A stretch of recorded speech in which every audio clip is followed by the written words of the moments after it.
मदीने से झोंके हवा किला, शायद हुजूर हमसे खफा है मना किला। जा जिंदगी मदीने से झोंके हवा किला, शायद हुजूर हमसे खफा है मना किला। कुछ हम भी अपना चेहरा बातिन संवार लें, कुछ हम भी अपना चेहरा बातिन संवार ले। बू बकर से वो आईने इश्को वफा किला, शायद हुजूर हमसे खफा है मना किला। और दुनिया बहुत ही तंग मुसलमान पे हो गई, दुनिया बहुत ही तंग मुसलमान पे हो गई। फारूक के जमाने के नक्शे उठा के ला, शायद हुजूर हमसे खफा है मना किला। और महरूम कर दिया हमें जिनसे निगाह ने, महरूम कर दिया हमें जिनसे निगाह ने। उस्मान से वो ज़ाविये शर्मो हया किला, शायद हुजूर हमसे खफा है मना किला। और मगरिब में मारा मारा न फिर ऐ गदाए इल्म, मगरिब में मारा मारा न फिर ऐ गदाए इल्म।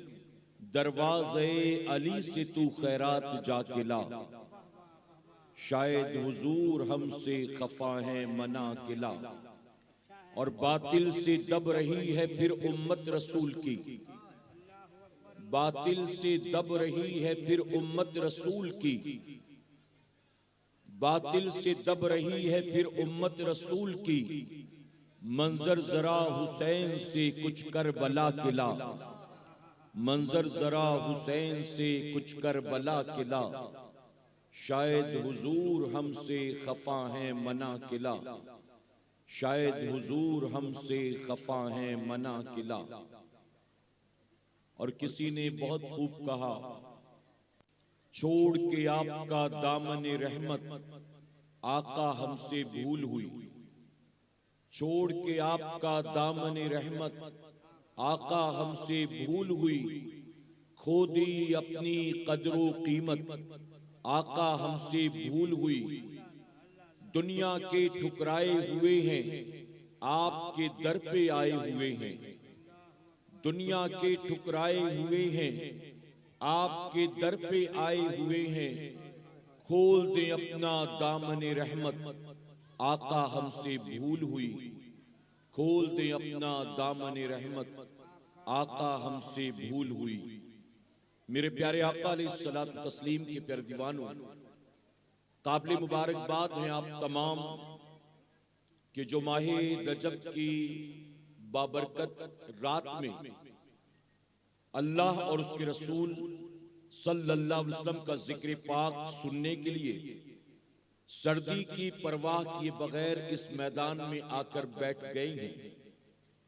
और काबिल मुबारकबाद हैं वो तमाम हजरात कि जिन्होंने आज की रात इस बाबरकत महफिल को सजाया है। मैं उलमा की मौजूदगी में पूरी जिम्मेदारी के साथ कहता हूं, सर्दियों की रात में आपका यहां आकर बैठना अगर मेरे करीम ने कबूल कर लिया तो यही आज की सर्दी आपको कब्र की और मैदान महशर की गर्मी से बचा लेगी इंशाअल्लाह। उसकी वजह कि चाहे ऊपर बैठे लोग हों चाहे नीचे बैठे लोग हों, इनमें से कोई एक भी अपने किसी जाती मफाद के तहत यहां नहीं आया है। ना कोई शादी ब्याह अटेंड करने आए हैं, ना कारोबार के सिलसिले में आए हैं, ना किसी रिश्तेदार से मुलाकात करने की गरज से आए हैं, बल्कि जितने लोग भी आए हैं सब के सब सरकारे मदीना सल्लल्लाहु अलैहि वसल्लम कॉन्फ्रेंस नाम पर यहाँ जमा हुए हैं और सब अल्लाह और उसके रसूल का जिक्र पाक ही सुनने के लिए आए हुए हैं। अल्लाह के प्यारे महबूब सल्लल्लाहु अलैहि वसल्लम फरमाते हैं, अल्लाह तबारक तआला अपने जिस बंदे को बख्शना चाहता है उसे अपने जिक्र की महफिल में भेज देता है। तो मेरे प्यारे आका के प्यारे दीवानों, हम यहाँ यूं ही नहीं आकर बैठे हैं, बल्कि हम अल्लाह की तौफीक से यहाँ आकर बैठे हैं। और इसलिए मैं कहता हूं कि इन महफिलों में आया नहीं जाता, इन महफिलों में रब की तरफ से बुलाया जाता है। इस प्रोग्राम का पैगाम न जाने कितनों तक पहुंचा होगा, मैसेजेस भी देखे होंगे, इश्तिहारात भी देखे होंगे, लेकिन हर मैसेज और इश्तिहार देखने वाले को आने की तौफीक नहीं हुई। तौफीक अल्लाह तबारक ताला ने उन्हीं खुश नसीबों को अता किया कि मेरे नबी फरमाते हैं, अल्लाह जिन्हें बख्शना चाहता है उन्हें अपने जिक्र की महफिल में भेज देता है। तो हमें और आपको इस आने पर अपने रब का शुक्र अदा करना चाहिए कि मेरे करीम तेरा एहसान कि तूने मुझे अपने जिक्र की महफिल में आने की तौफीक अता की। मेरे प्यारे आका अलैहिस्सलातु तस्लीम के प्यारे दीवानों, वक्त तेजी के साथ आगे बढ़ रहा है और आपने मेरे बात का शेड्यूल भी पहले ही सुन लिया। मैं भी तेजी के साथ आगे बढ़ूंगा इस गुजारिश के साथ कि यहाँ जितने हजरात मौजूद हैं, जिस्म के साथ जहन को हाजिर रखकर मेरी गुफ्तगू को सुनेंगे तो मेरी बात यकीनन उनके दिलो दिमाग में उतर जाएगी।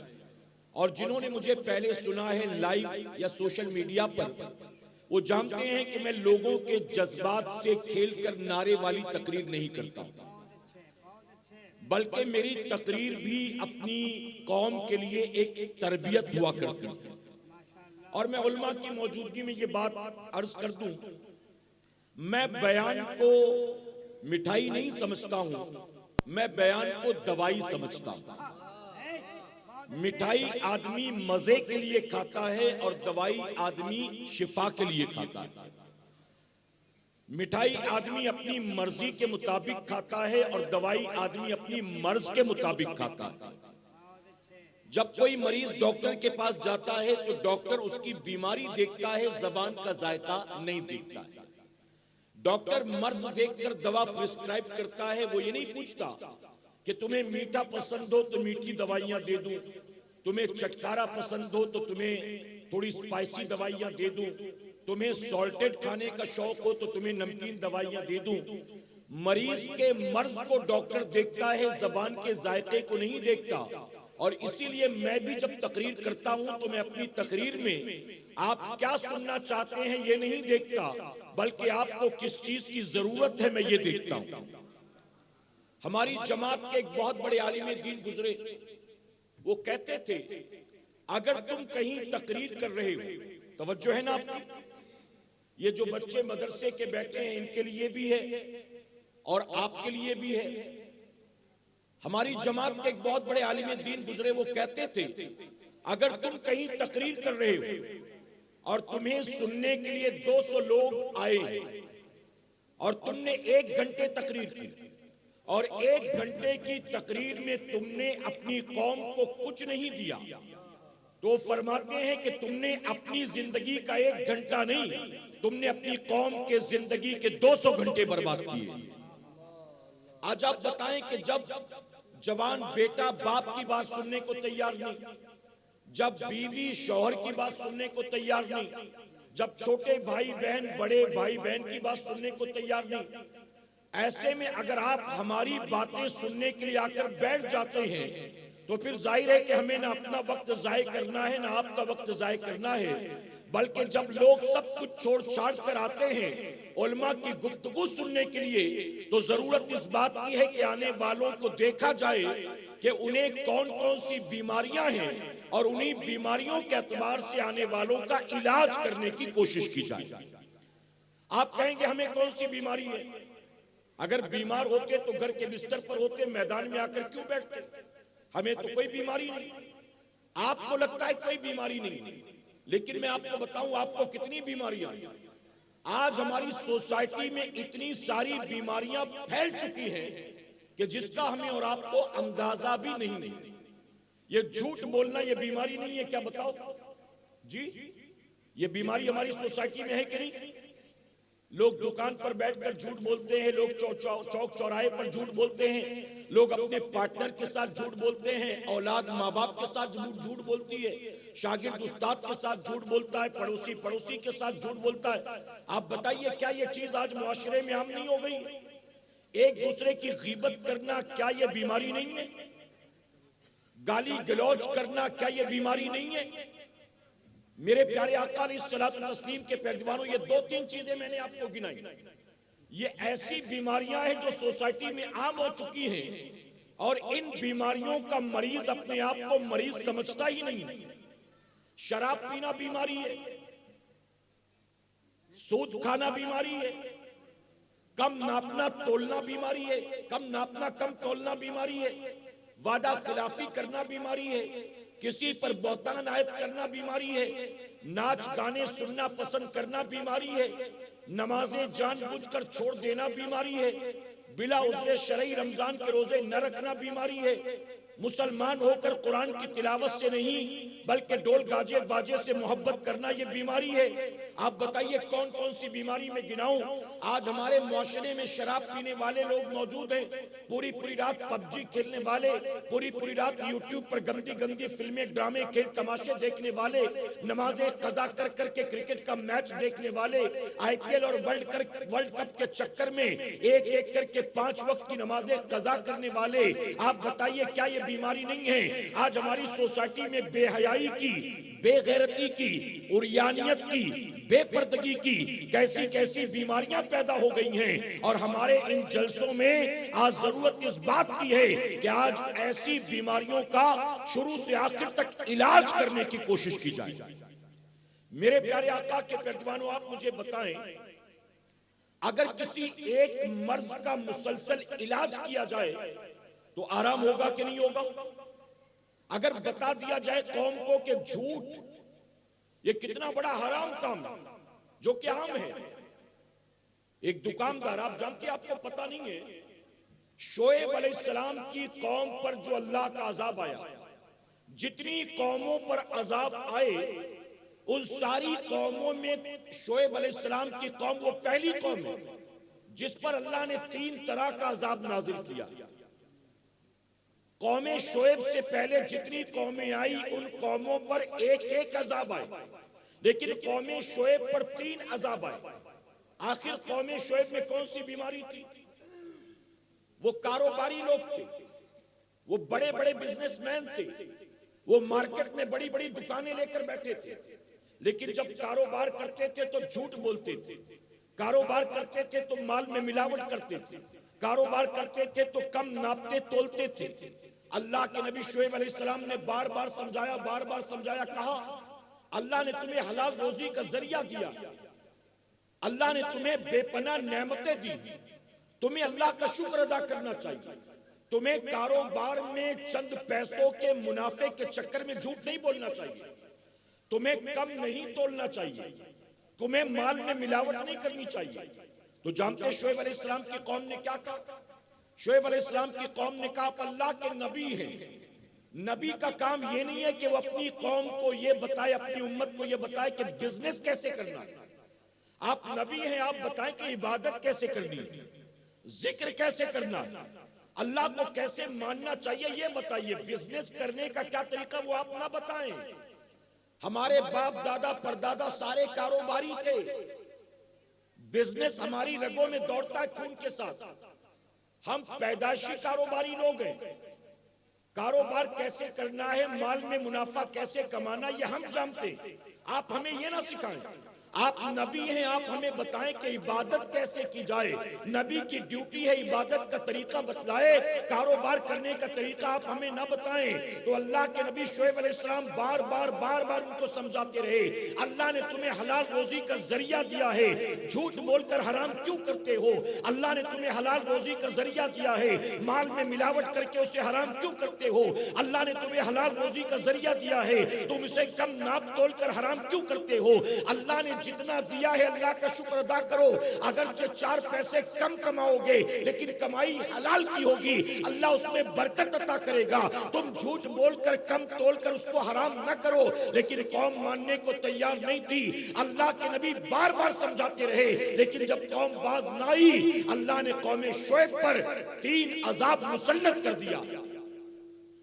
आज हम भी किसी को समझाते हैं ना कि झूठ मत बोलो, तो कहते हजरत झूठ नहीं बोलेंगे ना तो बाजार में एक दिन टिकना मुश्किल हो जाएगा।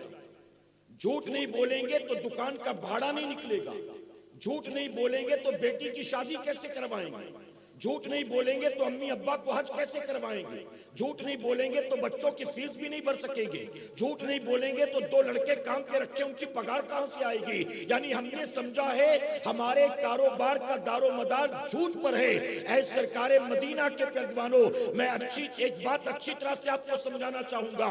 उलमा की मौजूदगी में अगर अल्लाह और उसके रसूल सल्लल्लाहु अलैहि वसल्लम ने किसी चीज को हराम करार दे दिया है तो उस हराम में सिवाय नुकसान के कभी फायदा नहीं हो सकता। अगर आपको लगता है बहुत फायदा है, थोड़ा सा बोल दो इतना फायदा हो जाएगा, थोड़ा सा बोल दो इतना फायदा हो जाएगा। ये शैतानी वसवसा। शैतान आपसे अल्लाह रसूल की नाफरमानी और बगावत का काम करवाना चाहता है। अगर झूठ बोलने में 1% भी फायदा होता तो शरीयत ने झूठ बोलने से मना ना किया होता। अगर वाज़े तौर पर झूठ को हराम करार दे दिया गया तो इसमें सिवाय नुकसान के कभी नफा नहीं हो सकता, ये याद रखिए। लेकिन एक चीज आम हो चुकी है कि नहीं, भला बताइए। नौकर मालिक से झूठ बोलता है, पार्टनर पार्टनर से झूठ बोलता है, बीवी शौहर से झूठ बोलती है, शौहर बीवी से झूठ बोलता है, और बच्चे माँ बाप से झूठ बोलते हैं। ये बिल्कुल आम हो चुका है। मेरे प्यारे आका अलैहिस्सलातु तस्लीम के पैरजवानों, तो मेरी तकरीर ये मिठाई नहीं बल्कि ये दवाई, और मैं आपको दवाई देने के लिए आया हूं। तवज्जो है ना आपकी? तो मैं आपसे गुजारिश करूंगा, देखिए औरतें मुसलसल बात कर रही हैं या शोरगुल कर रही हैं, जो भी है, मैं औरतों से भी गुजारिश करूंगा कि वो खामोशी के साथ बैठे, वो बयान सुने, तब उन्हें पता चलेगा कि इन जलसों का असल मकसद क्या है। इनका मकसद भीड़ भाड़ नहीं है, रस्मो रिवाज नहीं है। इनका मकसद सिर्फ लोगों को जमा करके इंटरटेन करना नहीं है, बल्कि इनका मकसद है, इन जलसों का असल मकसद, हमारे बुजुर्गों ने जो जलसों का आगाज किया उसका असल मकसद यही था। हर मुसलमान मदरसे में आकर 8-10 साल दीन नहीं सीख सकता, तो हर कोई मदरसे में आकर दीन नहीं सीख सकता। हम चौक चौराहों पर जाकर लोगों को जमा करेंगे और वहां जमा करके उन्हें दीन सिखाएंगे। मकसद ये था। तो सीखने सिखाने का जरा माहौल ऐसी महफिलों में रखा करें क्या इंशाअल्लाह। एक बार दुरूद शरीफ पढ़ लें तो मैं अपने उन्वान की तरफ चलूं। अल्लाहुम्मा सल्ली अला मुहम्मद व आलिही अल्फा अल्फा मर्रा।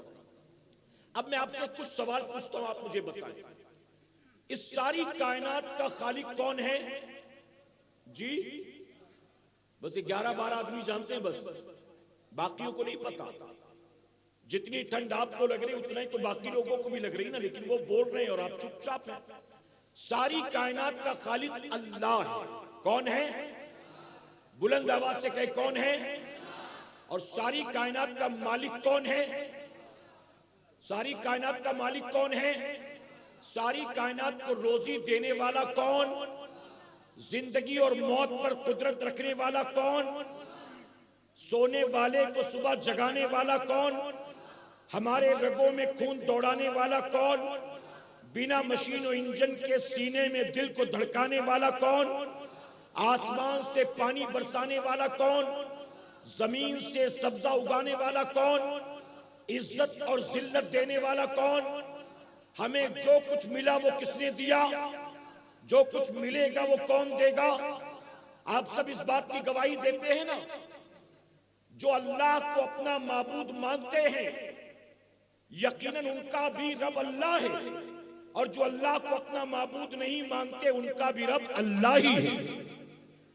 सारी कायनात, सिर्फ इंसान नहीं, समंदर की तह में रहने वाली मछलियों का रज़्ज़ाक़ भी अल्लाह, बिलों में रहने वाली चींटियों का रज़्ज़ाक़ भी अल्लाह, हवा में उड़ने वाले परिंदों को भी रोजी अल्लाह देता। तो सारी कायनात का खालिक अल्लाह। सारी कायनात का मालिक अल्लाह, सारी कायनात का राज़िक अल्लाह, जिंदगी और मौत पर कुदरत रखने वाला अल्लाह, बीमारी और शिफा देने वाला अल्लाह, इज्जत और जिल्लत देने वाला अल्लाह। हमें जो कुछ मिला सब अल्लाह ने दिया, हमें जो कुछ मिलेगा सब अल्लाह ही अता करेगा। मेरे प्यारे आका के पैरवानों, हमने पूरी दुनिया को चैलेंज किया और चैलेंज करके कहा तुमने न जाने किस किस को खुदा बना रखा है। हम गवाही देते हैं अल्लाह के सिवा कोई इबादत के लायक नहीं है। हमने पूरी दुनिया को चैलेंज किया, ये चांद और सूरज खुदा नहीं, ये पत्थर कंकर खुदा नहीं, ये पहाड़ और दरिया और सेहरा खुदा नहीं, ये चरिंद और परिंद खुदा नहीं, ये चांद और सितारे खुदा नहीं। अगर अल्लाह है, अगर रब है तो सिर्फ अल्लाह है, इबादत के लायक है तो अल्लाह है, सारी कायनात का खालिक और मालिक है तो अल्लाह है। आपने ये इन सारी बातों की गवाही दी, आपने अल्लाह की वहदानियत का इकरार किया, आपने पूरी दुनिया के तमाम मज़ाहिब वालों को चैलेंज किया। अब ऐ सरकारे मदीना के पैरवानों, आप मुझे दिल पर हाथ रखकर बताएं, जब आप ये गवाही देते हैं कि हमारा खालिक भी अल्लाह है, मालिक भी अल्लाह है, राज़िक भी अल्लाह है, तो फिर ये गवाही देने के बाद भी अल्लाह की नाफरमानी कैसे करते? आज हमारी और आपकी पोजीशन क्या जानते हो? आज के दौर के मुसलमानों का हाल ये, अल्लाह और उसके रसूल सल्लल्लाहु अलैहि वसल्लम ने जिन कामों का हुक्म दिया, मुसलमान वो काम करने को तैयार नहीं, और अल्लाह और उसके रसूल सल्लल्लाहु अलैहि वसल्लम ने जिन कामों से मना किया, मुसलमान उन कामों से बचने के लिए तैयार नहीं। यानी जिसे कहा गया करो करता नहीं, और जिससे कहा गया बचो बचता नहीं। बताइए ये फैक्ट है कि नहीं है? यह हकीकत है कि नहीं है? मेरे प्यारे आका के पैरवानों, मैंने पिछली बार भी कहा था, जो लोग आए थे पिछले प्रोग्राम में उन्हें याद होगा, जो नहीं आए थे वो सुने। रात हर सोने वाले को अल्लाह सुबह उठने की मोहलत नहीं देता। न जाने कितने हैं रात सोते हैं तो सोते रह जाते। और मैंने आपको ये ग्राफ भी बताया था, कोरोना के बाद इस वक्त हमारे मुल्क हिंदुस्तान में एक सर्वे और एक रिपोर्ट के मुताबिक हर 1 घंटे में 40 साल से कम उम्र के 4 लोगों को हार्ट अटैक आ रहा है। 40 साल से कम उम्र के 4 लोग हर 1 घंटे के अंदर हार्ट अटैक से मर रहे हैं। आप अगर रात 9 बजे से बैठे हैं, 10 बजे से बैठे हैं, तो कैलकुलेट करें, अगर 2, 3, 4 घंटे हो गए तो हर 1 घंटे में 4 आदमी मरे। हमारे अपने मुल्क में किसी न किसी स्टेट में, शहर में, गांव देहात में, किसी न किसी कोने में हमारे मुल्क में मरे। ऐसे सरकारे मदीना के पैरवानों, हर 1 घंटे में 4 आदमी हार्ट अटैक से मर रहे हैं। अगले 1 घंटे में भी हर 1 घंटे में 4 आदमी मरेंगे। जो अब तक 4 लोग पिछले 1 घंटे में मरे, अब तक हमारा नंबर उसमें नहीं आया, लेकिन अगले 1 घंटे में जो 4 आदमी मरेंगे, हमारा नाम उसमें आएगा कि नहीं आएगा? क्या हम जानते हैं? हमें पता है। अभी मैंने कल देखा, रामलीला का वीडियो था। रामलीला के वीडियो में वायरल हो रहा था बहुत ज्यादा व्हाट्सएप पर। रामलीला के वीडियो में जो हनुमान बना था, स्टेज के ऊपर नाचते नाचते उसको हार्ट अटैक आ गया।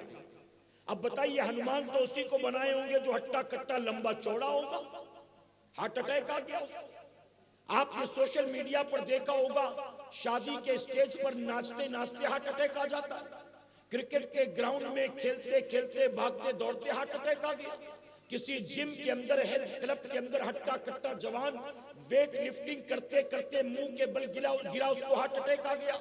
मेरे प्यारे आका के पैरवानों, तो याद रखें कि जिंदगी और मौत पर अल्लाह कुदरत रखता है। अगर हम पिछले 1 घंटे में जिंदा थे, अभी भी जिंदा हैं, तो अल्लाह का शुक्र अदा करो। अगले 1 घंटे के बाद जिंदा रहेंगे कि नहीं रहेंगे, ये हम नहीं जानते हैं। अगर जानता है तो सिर्फ मेरा परवरदिगार जानता है। मेरे नबी ने सहाबा से मुखातिब होकर कहा, मेरे सहाबियों बताओ, तुम अपनी मौत को खुद से कितना करीब पाते? तवज्जो है ना आपकी? मेरे नबी फरमाते, अपनी मौत को खुद से कितना करीब पाते हो? तो किसी ने अर्ज किया, या रसूल अल्लाह सल्लल्लाहु अलैहि वसल्लम, जब मैं नमाज़े इशा अदा करके घर जाता हूं तो फज्र पढ़ने की मोहलत मिलेगी कि नहीं मिलेगी मैं नहीं जानता। मैं ईशा की नमाज को जिंदगी की आखिरी नमाज समझकर अदा कर लेता हूं। दूसरे ने कहा जब मैं फज्र की नमाज के लिए आता हूं तो जोहर का मौका मिलेगा कि नहीं मिलेगा मैं नहीं जानता, मैं फज्र की नमाज को जिंदगी की आखिरी नमाज समझकर अदा कर लेता हूं। तीसरे ने जोहर और असर की बात की, चौथे ने असर और मगरिब की बात की, पांचवें ने मगरिब और इशा की बात की। जब सारे सहाबा मिसाल दे चुके तो जानते मेरे नबी ने क्या फरमाया था। मेरे आका कयामत तक आने वाली उम्मत को पैगाम देने के लिए फरमाते हैं इशा और फज्र के दरमियान भी बहुत वक्त होता है, फज्र और जोहर के दरमियान भी बहुत वक्त होता है, जोहर और असर, असर और मगरिब और इशा के दरमियान भी बहुत वक्त होता है। तुम जानते हो तुम्हारा नबी अपनी मौत को खुद से कितना करीब पाता है। मेरे आका फरमाते हैं जब मैं नमाज में दाईं जानिब सलाम फेरता हूं तो बाईं जानिब सलाम फेरने का मौका मिलेगा कि नहीं मिलेगा मैं नहीं जानता, मैं दाईं जानिब के सलाम को आखिरी सलाम समझकर फेर लेता हूं। आप जरा सोचो कि मेरे नबी वो हैं, इस कायनात में तन्हा मेरे नबी की हस्ती वो है कि जिनकी बारगाह में जब मौत का फरिश्ता आता है तो आकर रूह कब्ज नहीं करता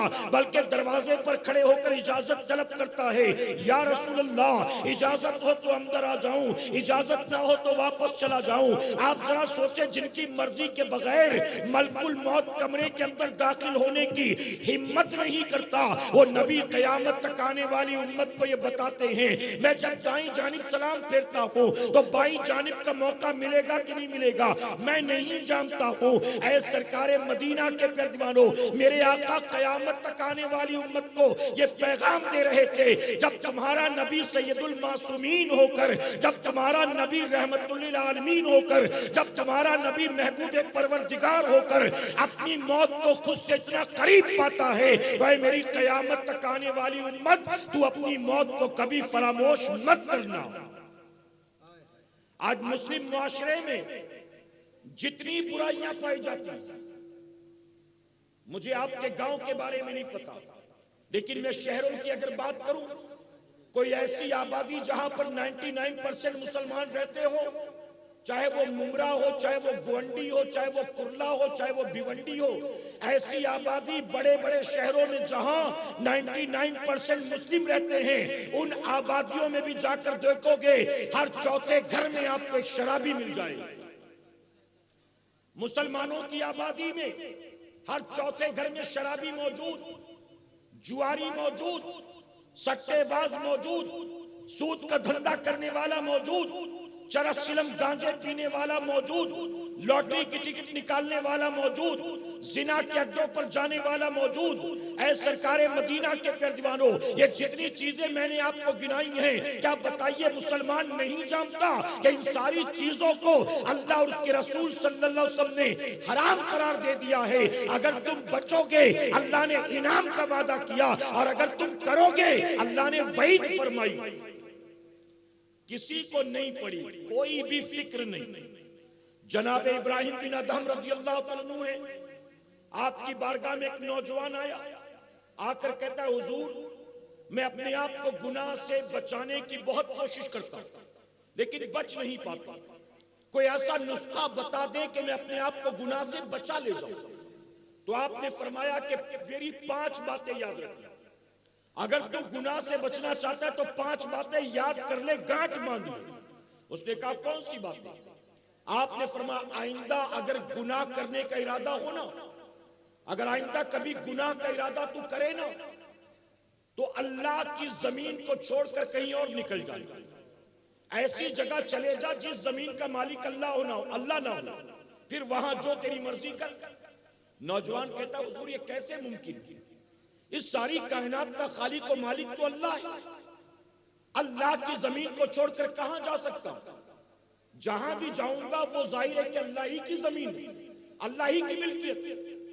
तो आप फरमाते हैं जब तुझे यकीन है कि सारी जमीन अल्लाह की, तो अल्लाह की जमीन पर रहकर अल्लाह की नाफरमानी करता है।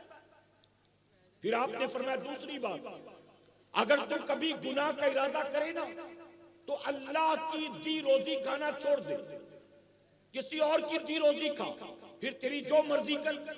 उसने कहा हुजूर ये भी मुमकिन नहीं है, अल्लाह ही तो रज़्ज़ाक है। उसकी दी रोजी नहीं खाऊंगा तो देने वाला कौन है उसके सिवा? वही तो है रोजी देने वाला, वही तो सबको खिलाता पिलाता है।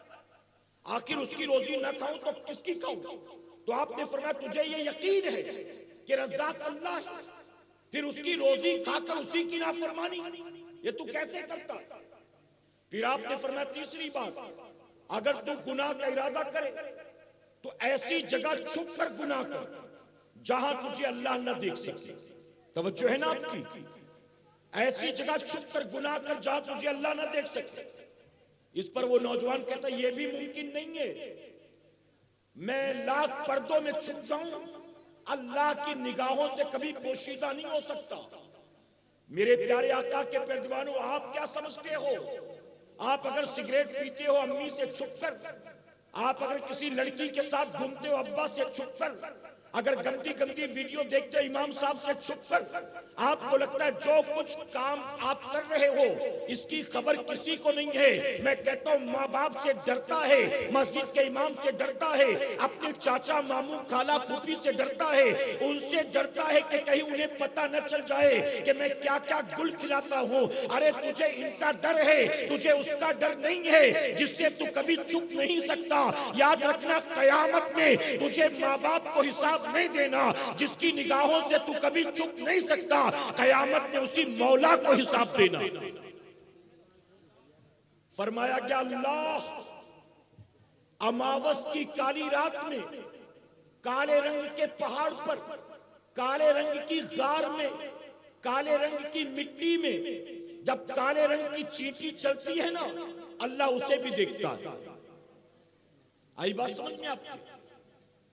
अमावस की काली रात, काले रंग का पहाड़, काले रंग की गार, गार में काले रंग की मिट्टी और मिट्टी में चलने वाली काले रंग की चींटी। सूफिया फरमाते अल्लाह उसे भी देखता है, अल्लाह उसके पैरों की आहट भी सुनता है और अल्लाह उस चींटी के हिस्से की रोजी उसे वही अता फरमाता है। वो कहता है मैं कहीं भी छुप जाऊं अल्लाह की निगाहों से छुप नहीं सकता। तो आप फरमाते हैं अगर तुझे यकीन है अल्लाह देख रहा है तो अल्लाह के देखने में तू अल्लाह की नाफरमानी करता है। जमीन उसकी, रोजी उसकी और अल्लाह देख भी रहा है, फिर भी अल्लाह की नाफरमानी।